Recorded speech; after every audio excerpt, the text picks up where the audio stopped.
स्वागत है आप सभी का Urmila Devi PG college online classes में। मैं अनिल कुमार मौर्य आपको डीएलएड सेकेंड सेमेस्टर या बीटीसी सेकेंड सेमेस्टर कक्षाओं का संचालन करा रहे हैं। आज हम आपको सर्वनाम के विहित के बारे में चर्चा करेंगे। पिछले वीडियो में हमने सर्वनाम के बारे में अच्छे से आपको बताया था। सर्वनाम कहते किसे हैं? संज्ञा के स्थान पर जो प्रयुक्त हो, पूर्व या पहले या बाद में जो प्रयुक्त होता है वही सर्वनाम कहलाते हैं। हमने अच्छे से बता दिया सर्वनाम की संख्या बताए थे 11। आज हम चर्चा करेंगे सर्वनाम के भेद। सर्वनाम कितने भेद होते हैं? सर्वनाम के 6 भेद होते हैं। कौन कौन से होते हैं? पहला होता है पुरुषवाचक सर्वनाम, दूसरा होता है निजवाचक सर्वनाम, तीसरा है आपका प्रश्नवाचक सर्वनाम, चौथा है आपका संबंधवाचक सर्वनाम, पांचवा है निश्चितवाचक सर्वनाम और छठवां है अनिश्चयवाचक सर्वनाम। अब एक एक चीज़ की चर्चा करते हैं हम। पुरुषवाचक सर्वनाम। पुरुषवाचक सर्वनाम वास्तव में कहते किसे हैं? जो संज्ञा के स्थान पर प्रयुक्त होता है वही सर्वनाम होता है। क्लियर? लेकिन पुरुषवाचक जब पुरुष स्त्री या पुरुष जाति का बोध होता है वहाँ पर पुरुषवाचक सर्वनाम का प्रयोग किया जाता है। अब कभी कभी पूछता है पुरुषवाचक सर्वनाम कितने प्रकार के होते हैं? तो पुरुषवाचक सर्वनाम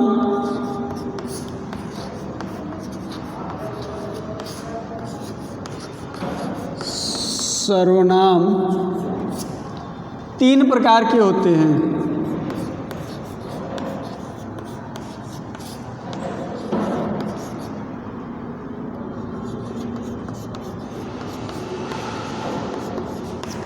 कितने प्रकार के होते हैं? 3 प्रकार के।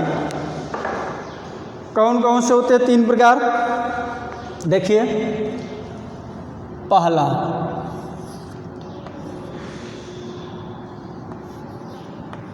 प्रथम पुरुषवाचक सर्वनाम,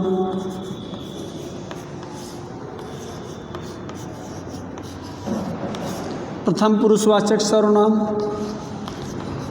दूसरा मध्यम पुरुषवाचक सर्वनाम, मध्यम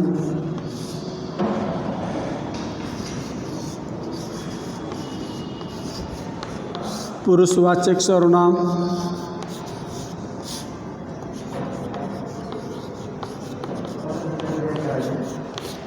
प्रथम पुरुषवाचक सर्वनाम, मध्यम पुरुषवाचक सर्वनाम और तीसरा है उत्तम पुरुष।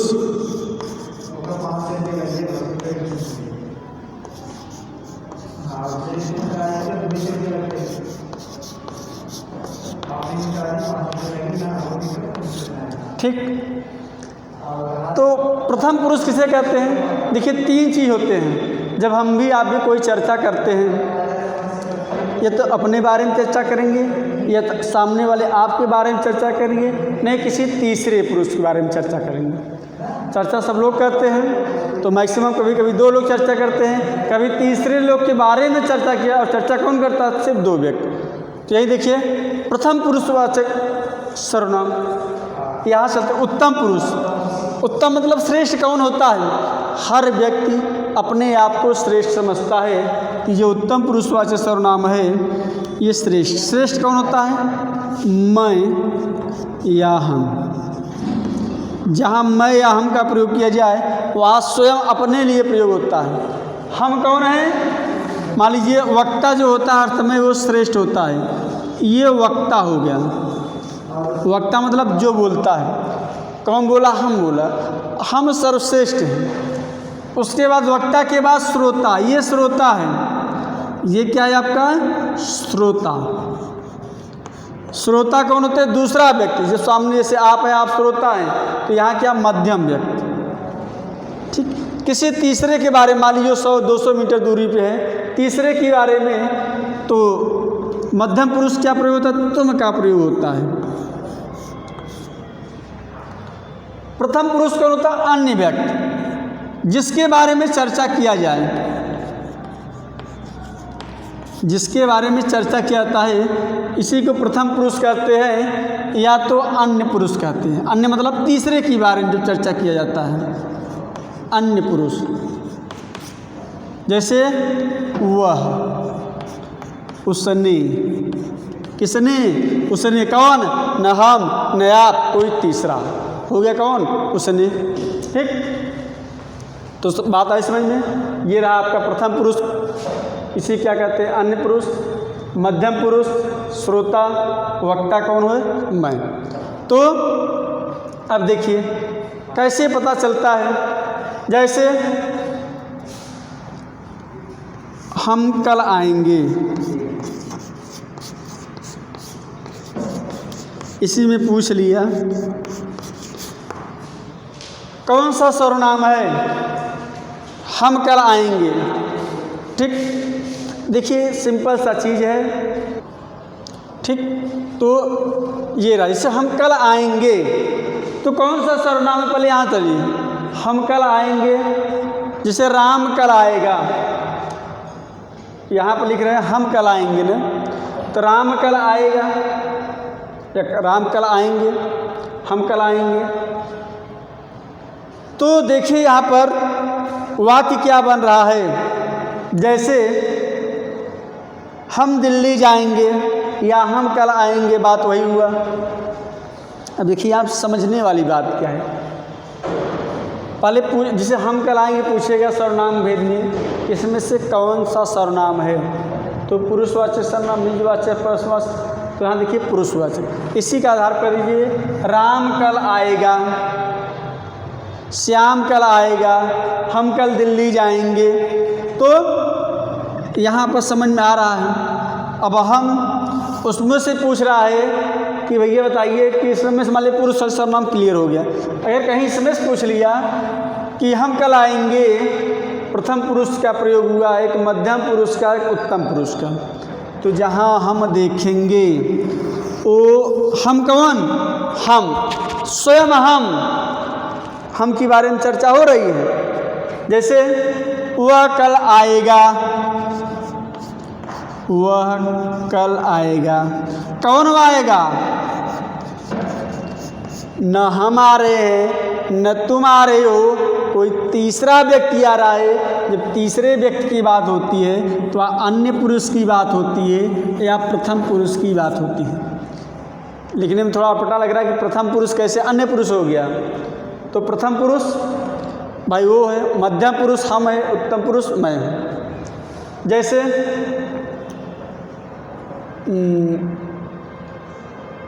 इतनी बात समझ में आ गई। तुम कल जाओगे, तुम कब आओगे,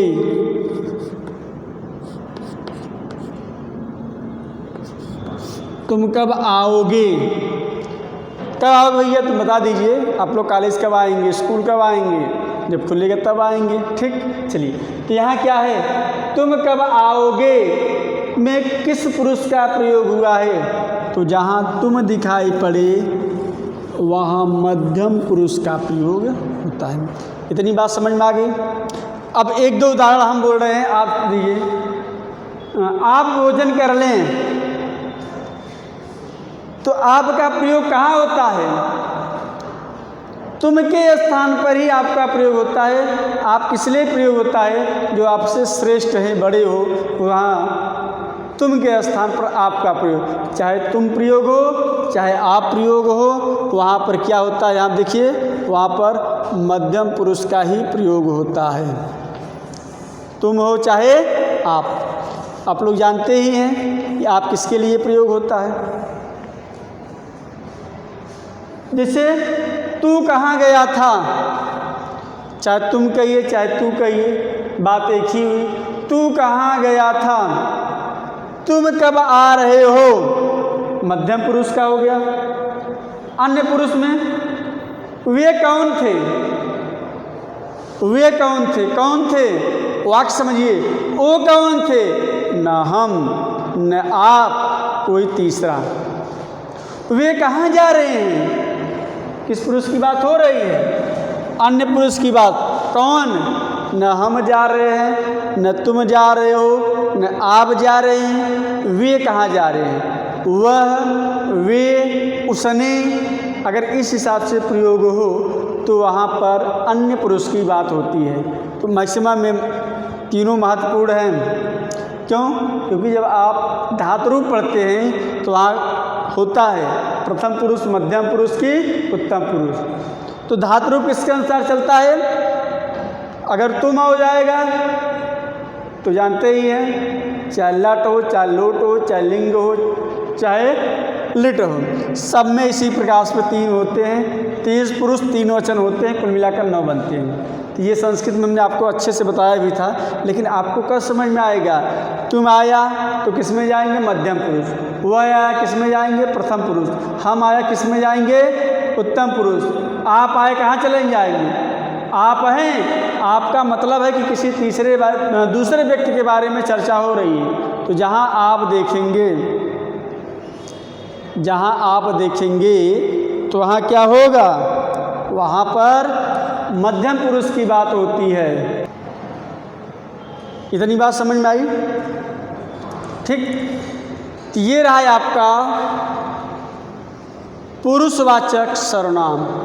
तो पुरुषवाचक सर्वनाम कितने प्रकार के होते हैं? तो पुरुषवाचक सर्वनाम 3 प्रकार के होते हैं। कौन कौन से होते हैं आप बताइए? पुरुषवाचक सर्वनाम कौन कौन से होते हैं? अब आप याद हो जाना चाहिए यार, इतने हम पढ़ा रहे हैं आपको और इतने सरल ढंग से हमें लग रहा है। तो 3 प्रकार के सर्वनाम। कितने प्रकार के? 6 प्रकार के। सर्वनाम के भेद कितने हैं? 6 हैं। सर्वनाम की संख्या कितनी है? 11 है। पुरुषवाचक सर्वनाम कितने प्रकार के होते हैं? 3 प्रकार के होते हैं। कौन कौन से होते हैं बताइए? कौन कौन से होते हैं? आपको रट जाना चाहिए। अब प्रथम, दूसरा, तीसरा। प्रथम पुरुष, मध्यम पुरुष, ये बीच में मध्यम में है, ये अंत में है, इसलिए इसे क्या कहते हैं? उत्तम पुरुष। दूसरा है निजवाचक सर्वनाम। निजवाचक सर्वनाम किसे कहते हैं? वक्ता या लेखक जहाँ अपने लिए आप शब्द या अपने आप शब्द का प्रयोग करे वहाँ ये निजवाचक सर्वनाम कहते हैं। बात समझ में आई? वक्ता या लेखक जहाँ अपने लिए, अपने आप के लिए किसी शब्द का प्रयोग किया जाता है तो वहाँ पर निजवाचक सर्वनाम का प्रयोग किया जा रहा है। मैं अपने आप काम कर दूंगा। मैं, देखिए निजवाचक सर्वनाम की बात हो रही है। मैं अपने आप काम कर दूंगा। तो कैसे पता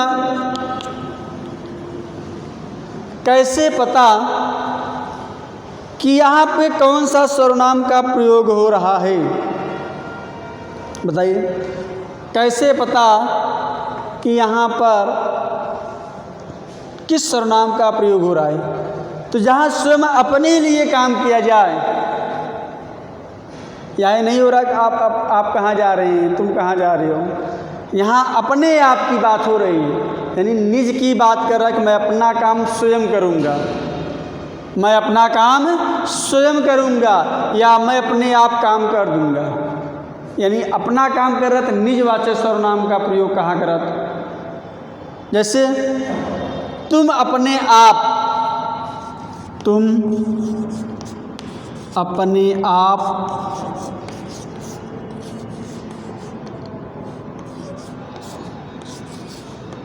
काम कर लेना।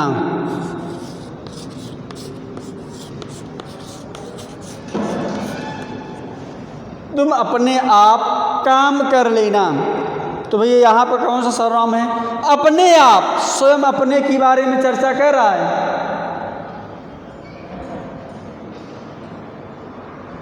वह अपने आप कपड़े सी रहा था। वह अपने आप कपड़ा सी रहा था।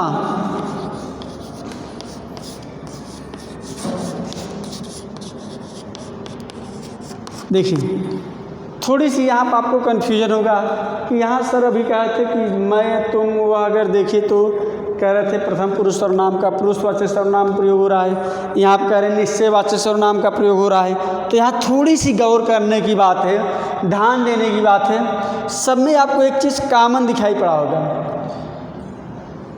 ये जो सर्वनाम है पुरुषवाचक सर्वनाम में आपने इसके साथ देखिए क्या है, अपने आप। यही अपने आप कह रहा है कि हम निजवाचक सर्वनाम हैं। निजवाचक अपने आप, यहाँ पर देखिए अपने आप, यहाँ आप देखिए अपने आप, ठीक। तो यहाँ इस पर ना डिमेट करिएगा, ये जैसे मैं जा रहा हूँ तब तो पुरुषवाचक सर्वनाम पर, यहाँ निज की बात हो रहा है। यहाँ कह रहा है प्रथम पुरुष, अन्य पुरुष कह रहा है मैं अपने आप काम कर लूँगा, ठीक। यहाँ मध्यम पुरुष कह रहा है कि मैं भी अपने आप काम कर लूँगा। तो इसमें निजवाचक सर्वनाम का प्रयोग हो रहा है। तो निजवाचक सर्वनाम जहाँ अपने आप स्वयं काम कर ले वहाँ पर निजवाचक सर्वनाम का प्रयोग होता है। तो बात समझ में आई? निजवाचक सर्वनाम क्या है? जहाँ व्यक्ति स्वयं अपना काम कर ले तो वहाँ पर निजवाचक सर्वनाम का प्रयोग। तीसरा प्रश्नवाचक सर्वनाम, नाम से ही पता चल रहा है क्या है, प्रश्नवाचक सर्वनाम।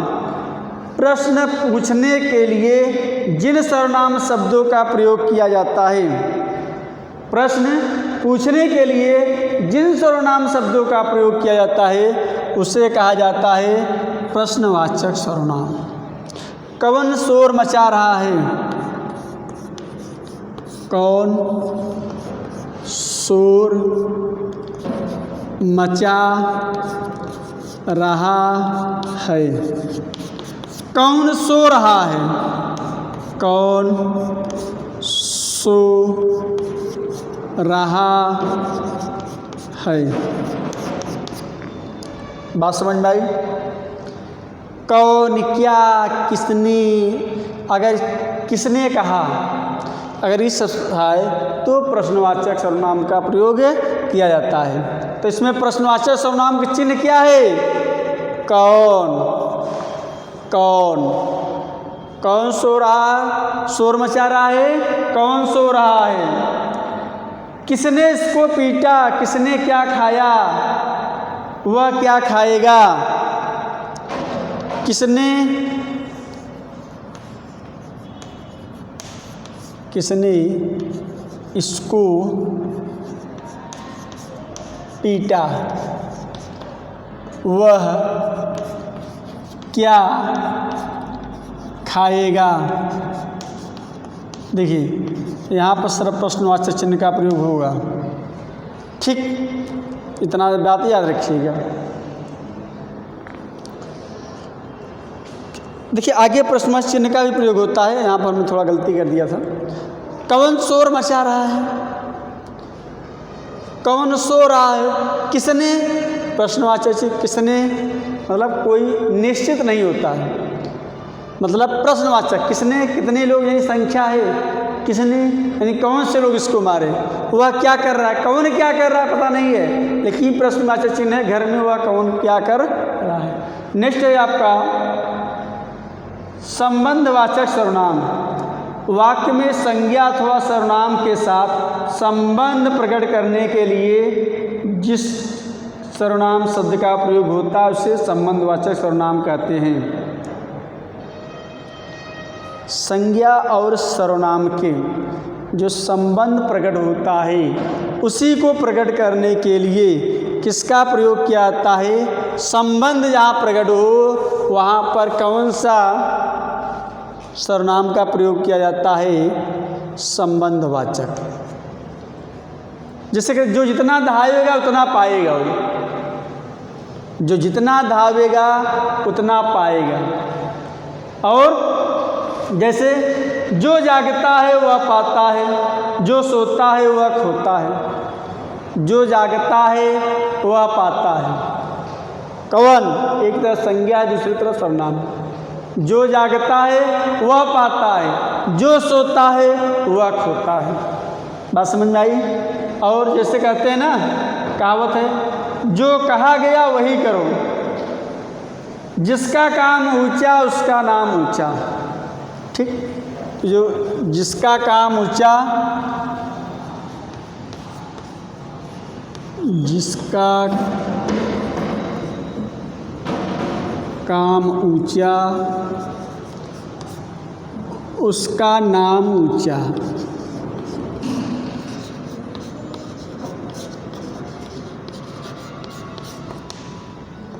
देखिए, तो यहाँ क्या उसका मतलब संबंध प्रकट कर रहा है। तो संबंधवाचक सर्वनाम ये होते हैं जिसमें किसी चीज़ का संबंध प्रकट किया जाए।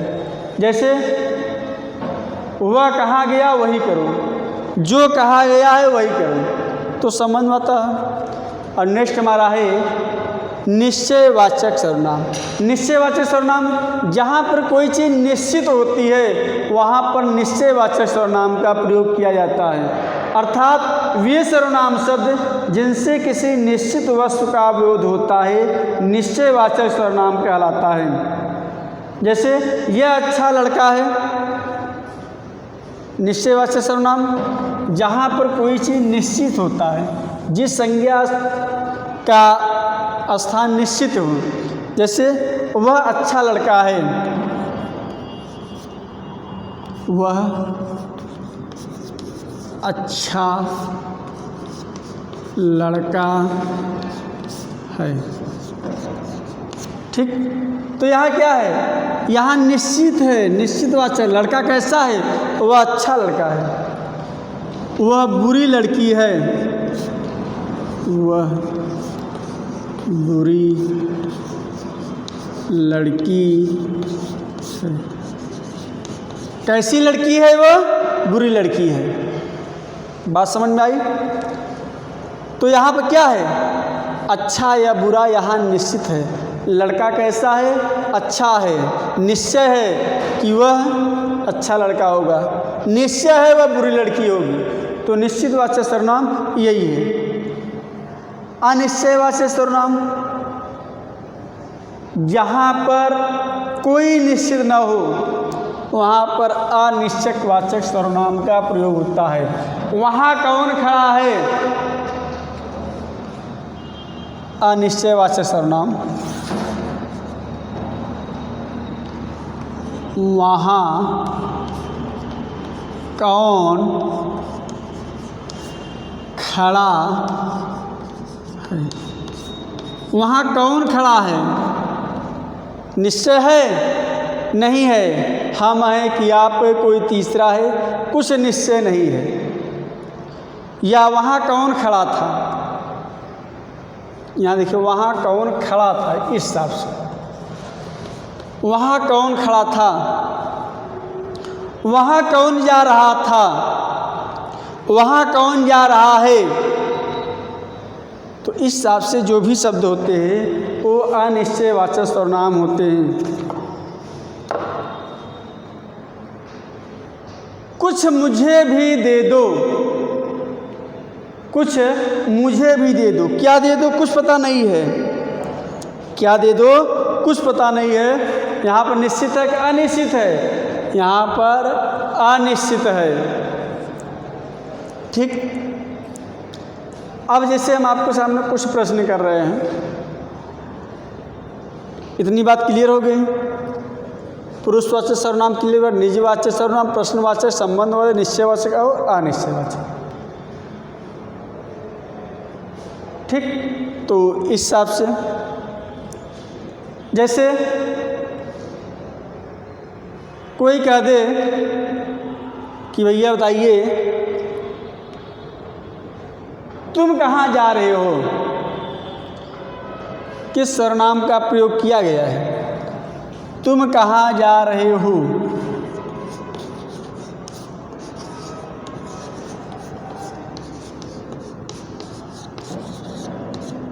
बताइए इन तीनों में से, अक्षरों में से किस का प्रयोग किया जा रहा है,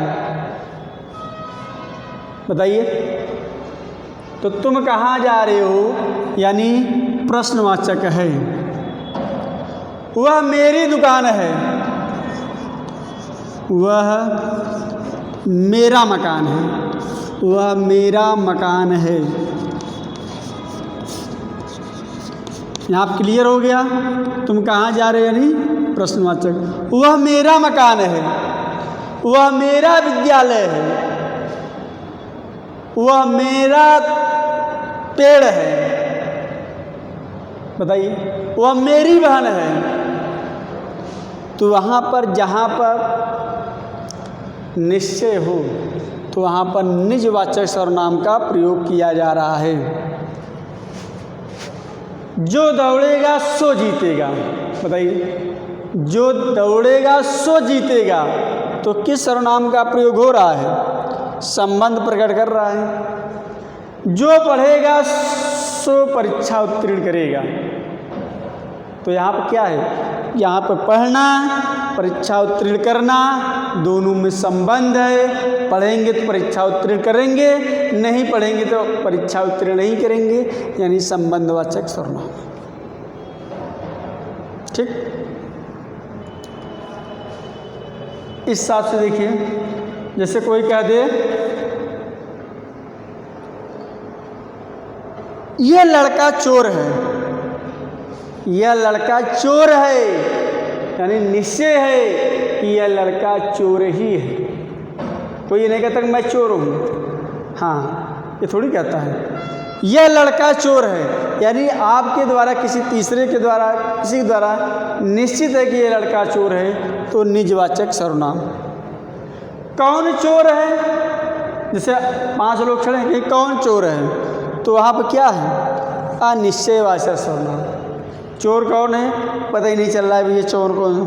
तो इस हिसाब से आप देखिए, सर्वनाम के 6 भेद, 6 भेद की चर्चा हमने आपके सामने अच्छे से किए, और एक एक उदाहरण सहित। ठीक, तो एक बार फिर से आप रिवीजन कर लीजिए। हमें सोचते हैं कि आज के बाद आपको सर्वनाम पढ़ना ही न पड़े, यही सारी चीज़ क्लियर। तो चलिए, अब हम आपको सारी चीज़ साफ करके हम आपसे प्रश्न करेंगे, आप उत्तर दीजिएगा। प्रश्न संख्या 1, संज्ञा के सर्वनाम की संख्या कितनी है? यह पहले ध्यान सुनिए, तब समझ में आएगा। सर्वनाम की संख्या पूछ रहा है, तो सर्वनाम संख्या कितनी है? 6 है। राइट की रॉन्ग? रॉन्ग। सर्वनाम की संख्या 11 है। कौन? वह, तुम, उसने, उसने, हम, तुम, किसने, ये सब क्या है? सर्वनाम की संख्या। सर्वनाम के भेद 11, रॉन्ग। सर्वनाम के 6 भेद। कौन कौन से सर्वनाम के 6 भेद हैं? पहला पुरुषवाचक सर्वनाम, दूसरा निजवाचक सर्वनाम, तीसरा प्रश्नवाचक सर्वनाम, चौथा संबंधवाचक सर्वनाम, पांचवा निश्चयवाचक सर्वनाम, छठवां अनिश्चयवाचक सर्वनाम। पुरुषवाचक सर्वनाम कितने प्रकार के होते हैं? तो पुरुषवाचक सर्वनाम 3 प्रकार के होते हैं। कौन कौन से? प्रथम पुरुष, मध्यम पुरुष और उत्तम पुरुष। तो बात क्लियर हुई? यही कुछ इम्पोर्टेंट क्वेश्चन थे, ऐसे ही प्रश्न पूछे जाते हैं एग्जाम के दृष्टि से। ठीक, तो अब हम आपको अगले वीडियो में इसी से संबंधित हम आपको पढ़ाएंगे कि संज्ञा या संज्ञावाचक विभक्तियों के आधार पर सर्वनाम शब्दों में परिवर्तन। संज्ञा, सर्वनाम एवं विभक्तियों के आधार पर सर्वनाम का परिवर्तन कैसे किया जाता है, वो हम आपको बताएंगे। तब तक के लिए आपको हमारा वीडियो कैसा लगा? कोई भी चीज़ आपको कंठस्थ कब होता जानते हैं? जब आप उसको बार बार रिपीट करिए।